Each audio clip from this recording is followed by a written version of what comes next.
Bismillahirrahmanirrahim. Petisi Ulama untuk Demokrasi dan Keadilan Sosial, Lembaga Persahabatan Ormas Islam atau LPOI.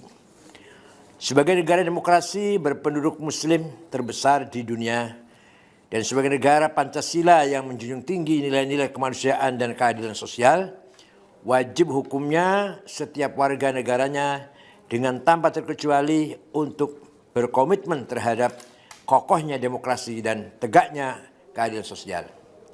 Demokrasi harus dijunjung tinggi, keadilan sosial harus diimplementasikan dengan tanpa membeda-bedakan satu sama lain.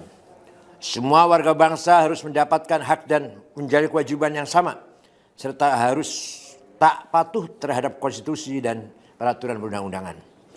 Pelanggaran terhadap konstitusi dan peraturan perundang-undangan adalah bentuk ketidakpatuhan terhadap hukum dan pelanggaran yang menyalahi norma-norma keadilan dan tidak bisa dibiarkan. Negara tetap harus tegak berdiri dengan tata kelola yang demokratis, adil dan berpihak pada kepentingan rakyat. Penyalahgunaan kekuasaan dan pemanfaatan sumber daya alam maka untuk kepentingan pribadi dan golongan adalah bentuk kezaliman yang tidak bisa ditolerir. Saya ulangi, penyalahgunaan kekuasaan dan pemanfaatan sumber daya negara untuk kepentingan pribadi dan golongan adalah bentuk kezaliman yang tidak bisa dibenarkan. Islam menjunjung tinggi nilai-nilai keadilan sebagaimana diperintahkan untuk berbuat adil sebagai parameter ketakwaan. Wala yajrimannakum syana'anu qaumin ala alla ta'dilu i'dilu wa qul taqwa. Jangan kamu berbuat tidak adil kepada orang yang tidak menyukaimu, yang tidak mendukungmu, maka berlakukanlah kepada semuanya. Islam sangat mendorong tumbuh berkembangnya demokrasi dan demokrasi tidak bertentangan dengan Islam. Sebagaimana perintah musyawarah dalam mengambil keputusan, wasyawirhum fil amr, fa idza azamta fatawakkal 'ala Allah, innallaha yuhibbul mutawakkilin. Hendaknya kamu sekalian selalu bermusyawarah dalam mengatasi persoalan. Islam mengutuk keras kewenangan, otoritarisme, sikap semena-mena dan semuanya merupakan tanda egoisme sendiri. Penegakan hukum dalam Islam adalah mandat kehidupan yang harus dijalani. Memberi peringatan dan kritik terhadap situasi sosial, terhadap realitas demokrasi dan kritik terhadap penyelenggara negara yang disinyalir tidak selaras dan atau menabrak konstitusi dan peraturan perundang-undangan adalah sikap yang tidak dilarang dalam Islam. Mengkritik merupakan manhajul naqd, manhajul jarhi wan naqd. Itu dibenarkan dalam Islam. Sejauh tetap menggunakan tata cara yang santun dan konstitusional. Rakyat tidak boleh dibungkam dan pemerintah tidak boleh anti kritik karena pemerintah adalah pelayan umat atau khadimul ummah. Keresahan sosial akibat ketimpangan demokrasi dan meluasnya praktek oligarki ekonomi, pelanggaran-pelanggaran konstitusional dan perundang-undangan yang menimbulkan kegaduhan rakyat nasional, berkembangnya praktek mafia hukum, khususnya dalam konflik agraria, ketidaknetralan, pemihakan dan intervensi oknum penyelenggara negara dalam Pilpres 2024 telah menyeret pada kondisi kebangsaan yang prihatinkan, yang disinyalir mulai bergerak menuju ketidakteraturan sosial dan mengarah pada ketidakpatuhan sosial dan berpotensi chaos.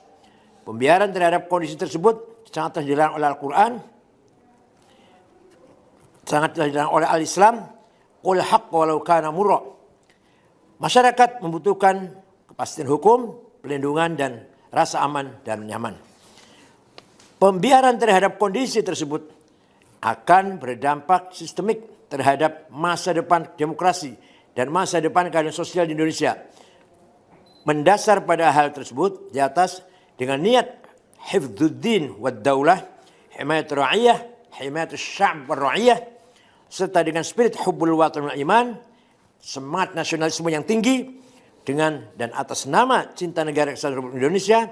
Dengan ini ulama-ulama Lembaga Persahabatan Ormas Islam memandang perlu menyerukan kepada seluruh umat seluruh warga bangsa dan para penyelenggara negara untuk bersama-sama berkomitmen. 1. Menjunjung demokrasi dan menegakkan konstitusi dengan cara-cara yang konstitusional.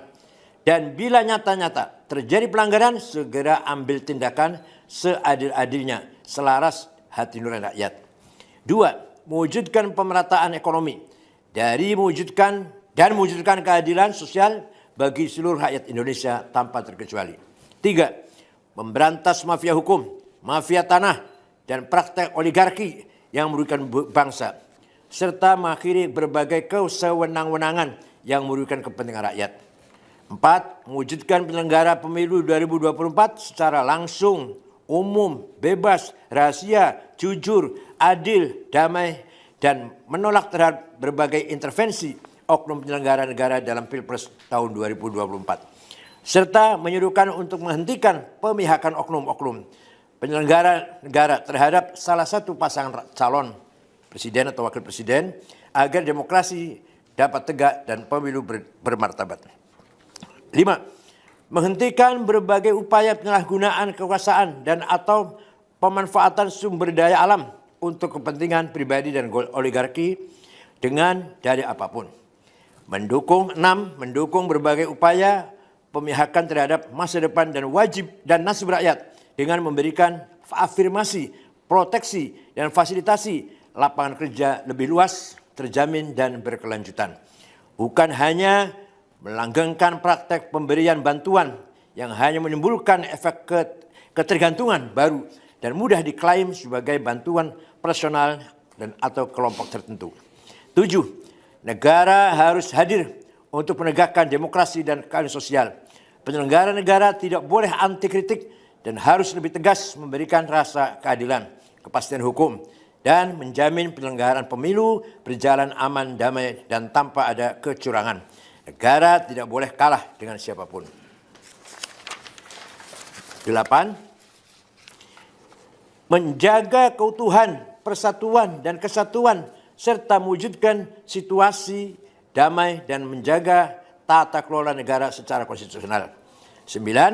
Mengajak seluruh umat, seluruh warga bangsa untuk menggunakan hak pilihnya secara cerdas dan menolak money politik, sekaligus menyerukan kepada semua umat untuk bersama-sama bermunajat kepada Allah Subhanahu wa taala agar bangsa dan negara Indonesia senantiasa aman, damai, makmur, dan sejahtera. Baldatun thayyibatun wa rabbun ghafur.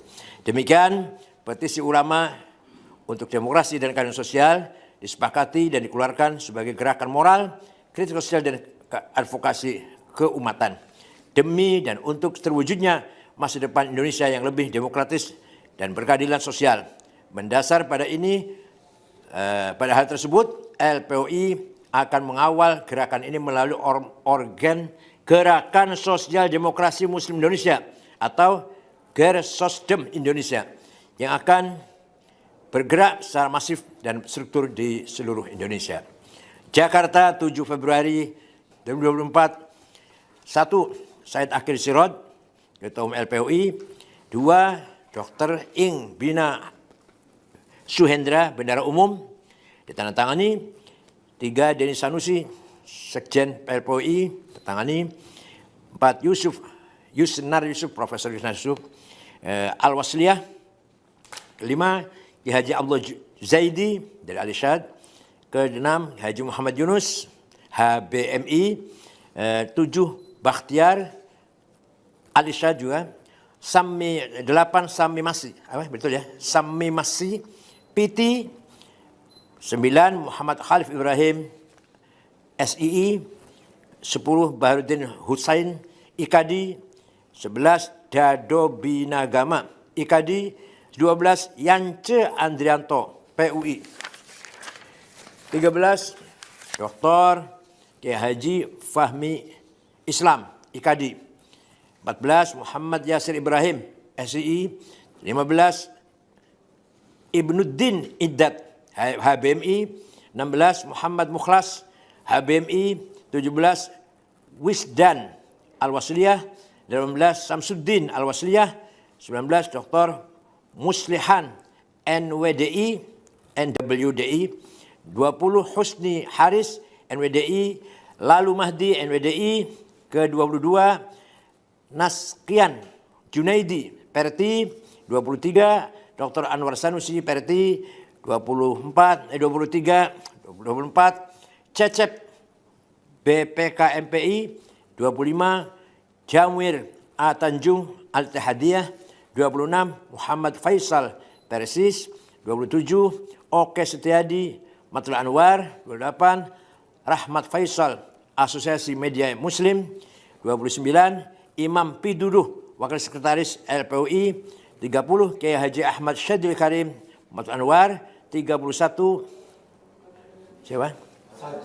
Sarjaluddin Al-Ittihadiyah, 32 Junaidi NWDI. Sekian, terima kasih. Wassalamualaikum warahmatullahi wabarakatuh.